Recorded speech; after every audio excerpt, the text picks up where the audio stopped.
As you are aware, and we've been talking about this from last week, also looking at our numbers very closely. We in no way want to go backwards at all. And in order to not go backwards and fully, there are some adjustments that we will have to make. And they will start on this Saturday at 6 a.m., Saturday, July 11th. This is based on the increase in case counts, the positivity rate, that is just not about testing and increased testing. And what really gives me pause is looking at the hospitalizations that has shifted in the wrong direction.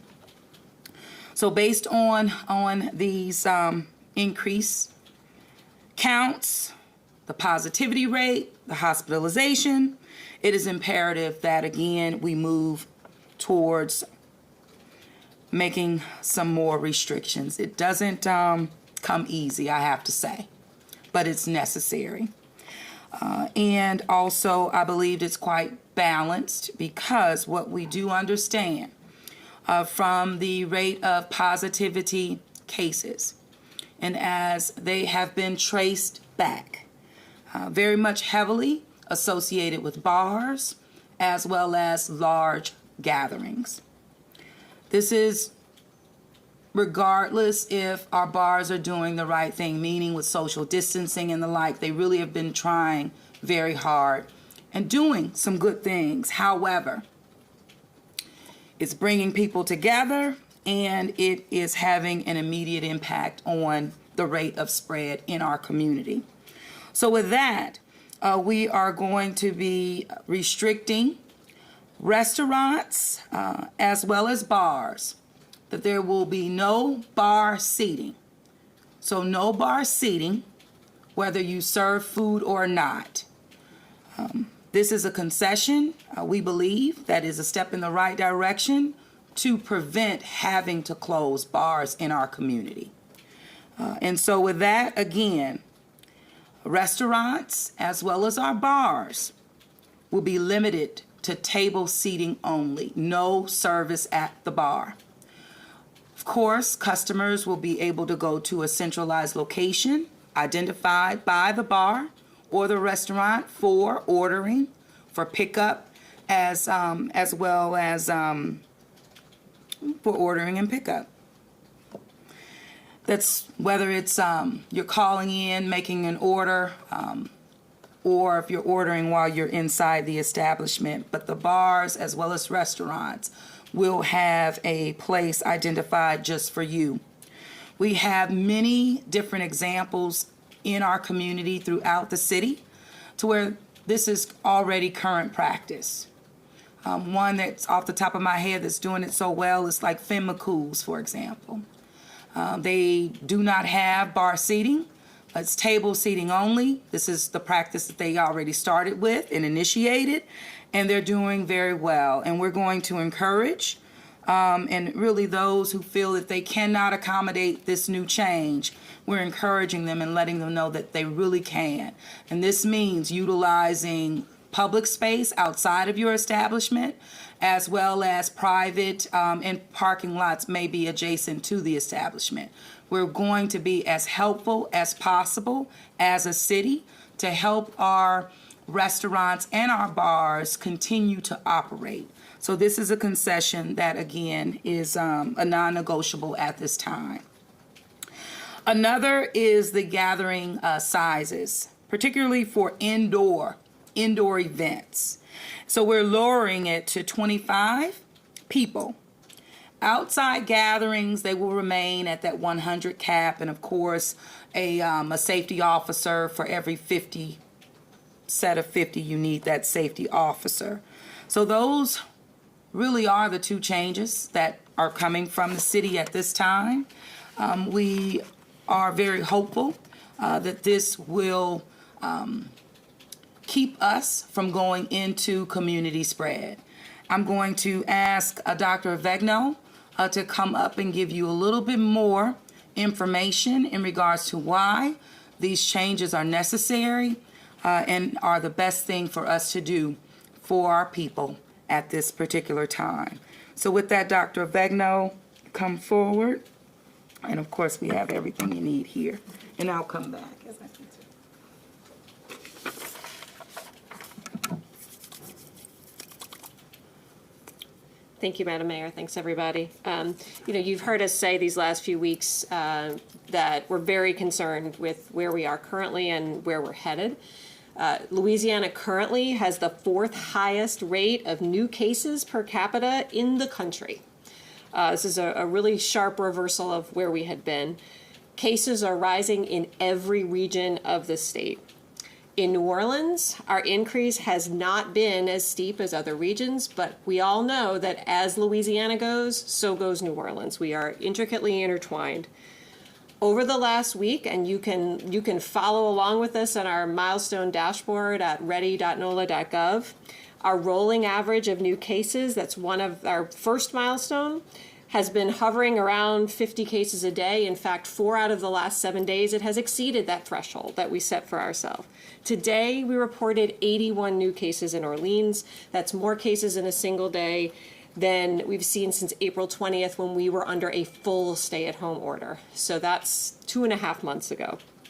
It's very clear from our conversations with the Louisiana Department of Health that the vast majority of new cases statewide and in Region 1 are coming from community spread as opposed to isolated facilities like nursing homes or jails or other congregate settings. So as we've said, new cases are not the only indicator that we watch. We have also seen, as the mayor said, a significant rise in the rate of our positive cases. It's nearly doubled in the last 2 weeks. So it's not just a function of our high levels of testing, but the cases are more and more positive. Hospitalizations, again, are rising throughout the state, including in Region 1. And while our hospitals do continue to have robust capacity, hospitalizations are really a lagging indicator of a surge. So it may not be for another few weeks that we truly see the effect of what we're seeing right now in cases. It's pretty clear that we are on a dangerous path if we do not take action.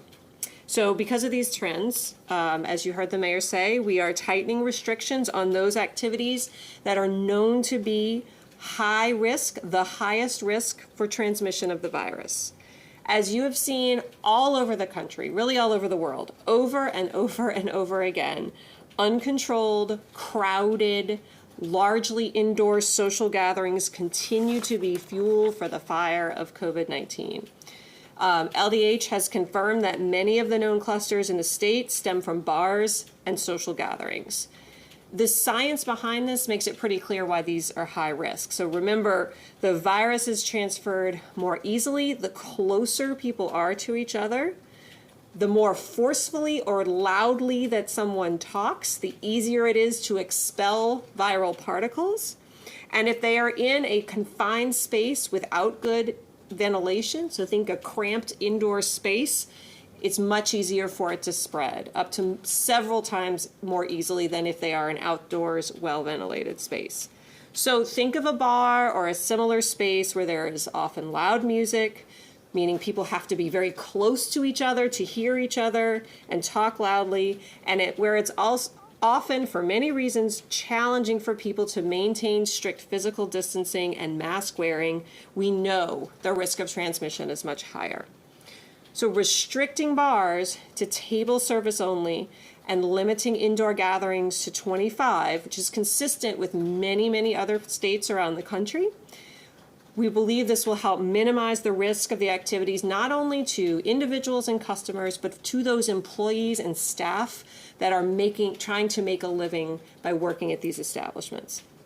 We truly, truly hope that tightening these restrictions for the sake of public health will allow us to continue to support business reopening and, as the mayor said, not go backwards.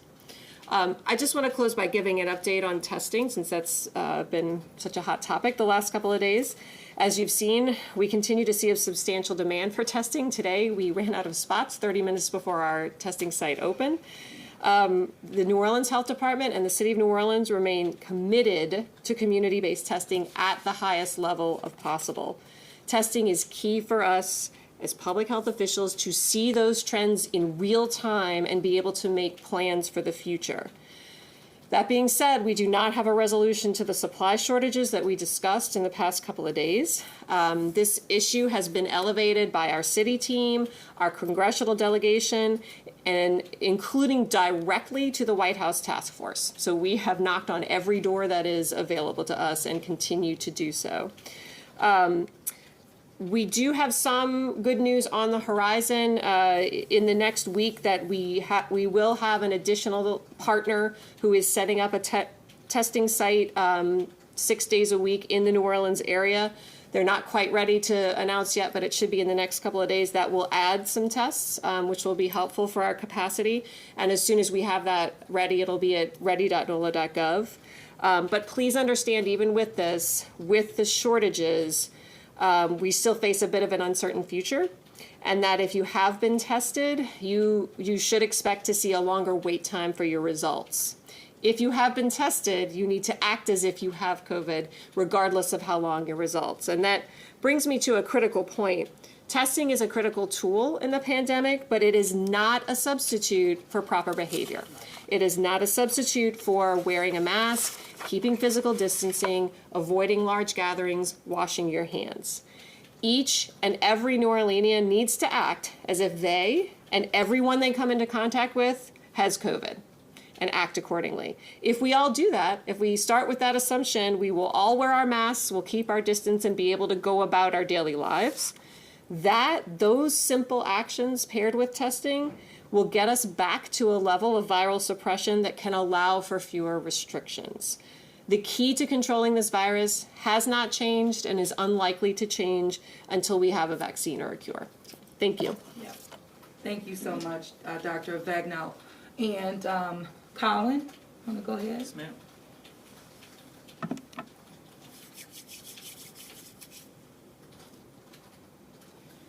Afternoon. So today I'd like to again talk about the COVID-19 emergency feeding program that the city has undertaken with our partners at FEMA. And as you know, we've signed an agreement with Revolution Foods. They were one of the proposers, the selected proposer out of a lot of interest. I believe we reviewed 12 proposals that were submitted. Theirs was by far the best. They truly took the spirit of what our proposal or what our RFP was asking for, which was, one, feed people in this COVID-19 environment that need it, 2 meals a day, every day of the week. 2, involve the restaurants in this somehow, our restaurant industry. It's not going to make them whole, but it's going to give them a lifeline. It's going to get them to start business again. And that was the 2 primary goals of the RFP that was put out. So Revolution ran with it. They've partnered with up to 100 restaurants in the city, some of the more well-known restaurants and well-visited restaurants that we all know of and have eaten at, and the food is that quality. I will say that I've seen the menu. They started yesterday delivering 2,800 meals to people around the city. It's a large operation. The restaurants cook the food. Revolution and their logistical transportation partners package the food and deliver it. Delivery is verified in real time. It's quite an operation. We've already gotten a lot of compliments about the quality of the food. I would say that there's options for low sodium diabetics, celiac, and also a vegetarian option. And of course, the food allergens are taken into account as well. So I would encourage everyone affected by COVID-19 to call 311 and determine your eligibility. We have a lot of capacity with this program. We want to make sure that people are availing themselves of it if they need it. I will say phone lines are busy, so be patient. Continue to try and call if you get a busy signal or a message. There's a lot of interest in this program. There is another ability to access this by going to nola.gov/311 online, realizing that for some of our population, the online option is not really an option. I would say that if you're a neighbor or a friend or you know someone who may need this program and you can help them with that, please do. Let's be New Orleanians. But as I said, program started yesterday. It's going to run for 30 days. There is options to renew based on how it's looking and where the federal government is and FEMA is at this point. It's a reimbursable program. again, providing up to 1.8 million meals in 30 days. So there is capacity there. We want people to sign up. Please call 311 or again, go online to NOLA.gov/311. Thanks. Thank you, Colin. And as you all know, it is imperative to have a command unit, a unified command when it comes to enforcing the guidelines that have been put forth by the City of New Orleans. And I wanted to ask our Director of Code Enforcement, Mr. Reed, you want to come forth and just give some feedback on aggressive enforcement actions taken by the City of New Orleans. Thank you, Madam Mayor. Thank you to the team. First of all, again, I want to thank our state partners and the city inspectors for their hard work thus far. The results have really been surprising since previous week to this past weekend with the 4th of July. We have seen a significant increase of compliance. So I want to thank not only that team from the enforcement side, but I want to thank you to our business community. I want to thank the business community from the box stores to the gas stations and meat markets and all the like. You know, it's important that we're counting on you to do your part. We're going to pull together.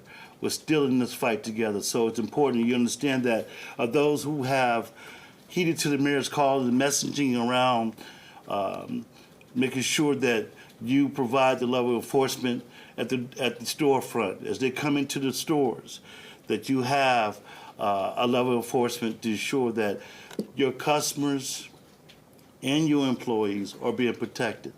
And so again, I thank you all for doing your part thus far. But I do want to be clear in the mayor's messaging as we make these changes in our restrictions that our boots on the ground will be visible. This task force with the fire marshal, the Louisiana Alcohol, Tobacco and Control Agency, and the city inspectors, and the health department of the health division of inspections, we will be visible. This is a time where we know that from enforcement, we're going to have to step up our game too. And so we're asking those community leaders to heed the call once again. And for those who don't think that we will be visible and those who don't think that we will carry out our task and our functional enforcement, you will see. It's important that we come together and that we take this seriously and that you do your part. Thank you very much, Thank Madam you. Mayor. Thank you, Winston. Well, thank you all very much. I do want to ask our people to, oh, you took your mask. I'm sorry, and I'm trying to get mine off.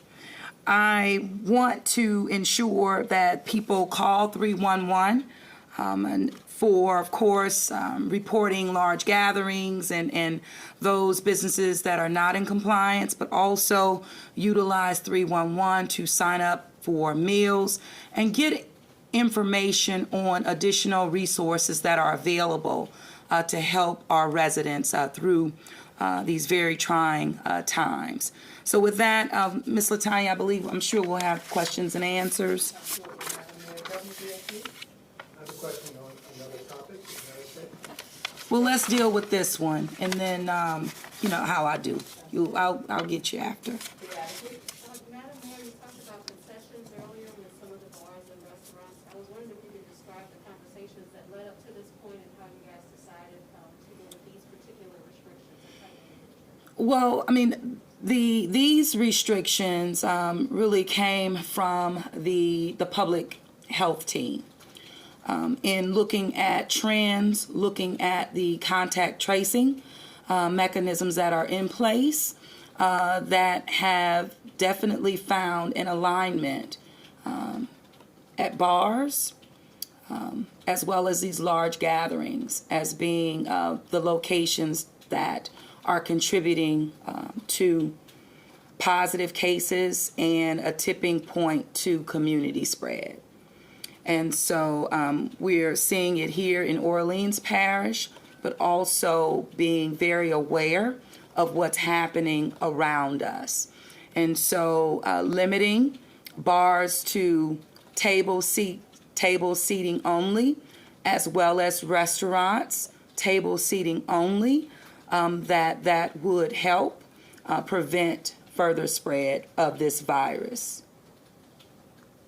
In the projections, when you're drinking, you're at the bar, the close proximity even to staff or employees, but it's the projections. People tend to get loud, that sort of thing, and it's contributing to the community spread that we do not want to see in the city of New Orleans. So we believe that it is a step in the right direction, not wanting to be too drastic as we're looking, at the trends. And we believe that this is the best step to take right now to prevent having to close bars altogether. And also being able to see in action how bars have been able to accommodate their customers as well as improve public health outcomes in their establishments by doing these types of things. Jessica, do you have a follow-up? I did. I just wanted to know if you guys talked with bars before announcing the decision today, and then also if you could address whether or not you guys are still seeing increasing cases in young people. Okay. Well, as it relates to the bars, now I have my hospitality call every Wednesday now, still at 1. Is it at 1? I forget. 12 or 1. 12. Believe it's at noon. No, it's not. It's at 1. Let's change it up.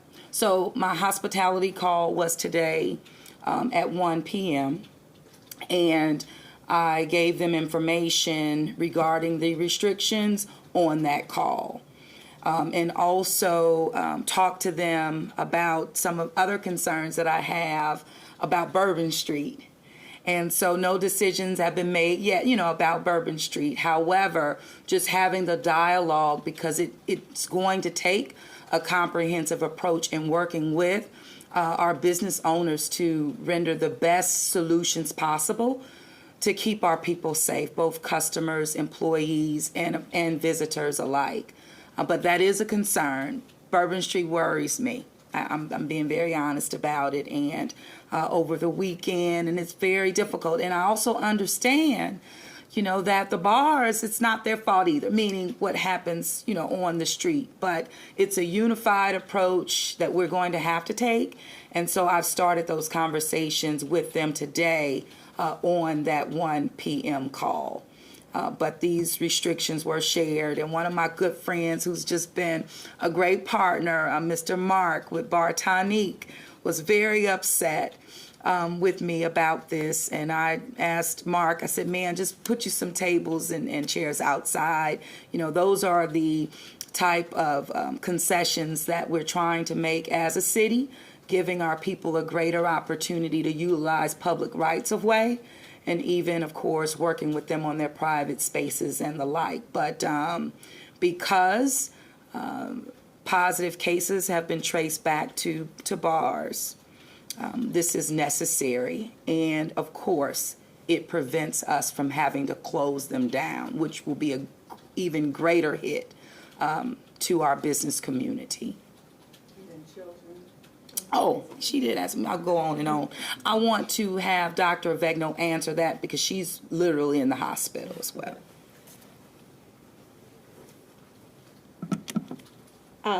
The trends continue that we see that young people are testing positive at higher rates. The latest data from the state indicates maybe that slowed down a bit, but not really significantly.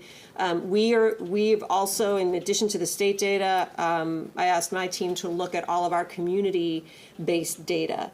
And for the month of June, we had young people 24 and younger were testing positive at rates higher than they were showing up to getting a test. So that whereas everybody else was pretty flat. If 25% of 40-year-olds showed up to get a test, about 25%, they represented about 25% of the positives. So we continue to see that. We don't know yet in terms of the hospitalizations, if that's translated directly into hospitalizations. We do have some indications that it has. Regardless, we see young people going up and we see hospitalizations going up, and whether it's the young people themselves or they're transmitting it to others, we're not quite sure yet. I just had a question about Oh, Gambit's here. testing. If we have a shortage of testing, should we be giving priority to people who are elderly and exhibiting symptoms, or people who have been at protests, or, I mean, how, is there such a limit right now? Yeah, and it's more on the equipment side relative to testing, but Dr. Wegner, you want to speak to that? You know, we remain fully committed to widespread testing. We think, and the public health experts agree, that it is really the best approach. That is how countries who have successfully sustained a flattening of the curve have done it, with really, really robust testing. But we are facing and having discussions about a situation in which we might have to put conditions back on who can get tested. You know, again, if we're all acting and living our lives as if everyone around us might have COVID and taking precautions, then many of us won't need a test, but it sure would be nice to have it if you were there. You know, there would be some priorities. We're not at that point yet, and I'm hopeful we won't get there, but we're certainly discussing what that would look like. Telemundo? Yes, about the testing, we reduced here, but in Baton Rouge, they increased to 5,000 per day. Yeah, no, don't get Dr. Wegner started on that. Go ahead, let's tell him about it. You know, it's sort of like the prodigal son, right? The brother who's doing all the right things didn't get the fatted calf. Not to throw a biblical reference in there. No, I am glad that Baton Rouge is getting additional help, because clearly the rate of case increase that they've seen is very high. They're our brothers and sisters. We absolutely want to support them. You know, but we don't want it to be, it shouldn't be a zero-sum game. It shouldn't be if Baton Rouge gets more tests than New Orleans gives up tests. And that's not what it's being portrayed as. My concern with Baton Rouge is that, like us, they will have plenty of kits, the swabs and the test tubes, but I'm not sure if they're getting the machine supplies that they're going to need to run those kits. So my concern is that they will be getting, you know, the 5,000 a day or however much, but if it takes a lab 8 to 10 days to process them, that's not going to be any more helpful than it is for us. And remember, we had to shut down. We were the first to stand up on the federal pilot testing site, but we were able to get tests processed faster without them. And so we don't want to go back there again. And so when we talk about the need for additional equipment, it's to process tests at a rapid pace so that we can, you know, identify, isolate, quarantine, and prevent going into community spread. That's the issue. You have a follow-up? That's the issue. Bob Sage? I have two questions. The first one, again, in addition to Bourbon Street over the weekend, there were a lot of parties around college campuses and things of that nature. Heard Do you that have too. any specific comments Heard in that regards too. to local campuses? Well, I mean, this is one of the reasons about the gatherings and reducing the amount of individuals there. We are also working with, and you saw one of the deans kind of came out and spoke very to the point and to their student population about following rules and not having these types of events. We're going to keep that going, meaning the level of communication open with our higher ed community as well, which that's been consistent throughout this pandemic, meaning how we organize and how we meet, and they have a safe environment to share information and give information. But it's one thing that we're going to double down on in communication with the schools to see how we also can better help them. But with the dean taking that step, definitely in the right direction, I'm hoping that other institutions will follow, so there will be a unified message. Because up until now, it's really been the city of New Orleans. And so wanting our partners to also echo. And we're seeing that happen with our higher ed community, and we're going to continue to encourage that as best we can. And second question real quick, when exactly do these changes for bars and restaurants take effect? We will stick with our Saturday. It will be July the 11th, which is a Saturday at 6 a.m. They will come into effect. WWL. Does the 25-person limit applies to others such as churches? No, it applies to exactly what we've indicated. Really looking at the churches is a different type of venue, rather, so not at all as it relates to our churches. And how might this affect schools? Schools. Yes. Well, all of this affects schools because right now we're not at a place to where if we had to say, if they wanted to implement the opening of schools tomorrow, we would not be there. And so all of this, all of what we're working very hard and diligently to do is to prevent community spread. And of course, in doing that, would allow for fewer restrictions in the future. And one big priority is getting our kids back into school. That is a big priority. And I know it's not just of me as mayor, but it is of families throughout the city of New Orleans. And I believe as we have started to frame it in this manner, that parents are paying a greater attention to the guidelines because what we do today will have an immediate impact on whether or not school will be open for our children come August, the first week in August. And I can't overstate it enough. One question. How has contact tracing been going, and are you getting a good response from contact tracing? It can be better. The issues with contact tracing has been, the greatest issue has been people not answering the phone or not forthcoming with information when they do answer the phone. I'm told it's still around the 60%. Doc, get me straight on that. About 60% in regards to in a positive direction, meaning answering the call, getting the information, and that's how we're able to utilize that information, tracing it right back to large gatherings as well as bars. But clearly the goal would be to get 100% because that way we could do a better job of understanding where people are moving and going and tracing them right back to where they contacted the virus in the first place. But we need to identify, test, identify, and of course quarantine, isolate. We do not want to go back. WGNO. You said some of these numbers, the increases were coming from restaurants and bars. Bars, yes. Large gatherings. Do you happen to know if some of those numbers include restaurant employees and bar employees?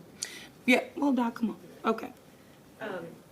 I think, yeah, it is a good question. And some of you might have seen the State Department of Health is actually going to start publishing their cluster information. I just saw it before I walked in. I had seen it before, but it's publicly available now. And you'll see that they have a division between cases that they've identified from bars and from restaurants. But I've talked to them in detail about this, and there is some overlap. In the restaurant category, some of it they feel might be a restaurant that was really acting more like a bar, but technically was a restaurant on the books. It includes both employees and customers, but there's not really a good, they're refining how they ask the questions to see, is this a staff in the kitchen who then gave it to two other staff in the kitchen, or is it a transmission between a staff and a customer or a customer and a staff? So there's still a little bit of murkiness in that data, but if you look at the cases that they've had in restaurants, it is both employees and customers, though it's not clear yet if they're sort of linked to the same outbreaks. But they're working on really providing that so everybody has a better sense of how that goes. Anything else regarding restrictions? Okay, and WDSU off topic? Yes. And think about these earrings when I'm just totally different, but I'm a woman, I'm sorry. Another statue was vandalized at Jeff Davis in Tulane, and just want to get your reaction to that. Well, first of all, I don't know. I mean, the specifics and what you're asking me, but any vandalization that happens to public property, individuals will be held accountable, period.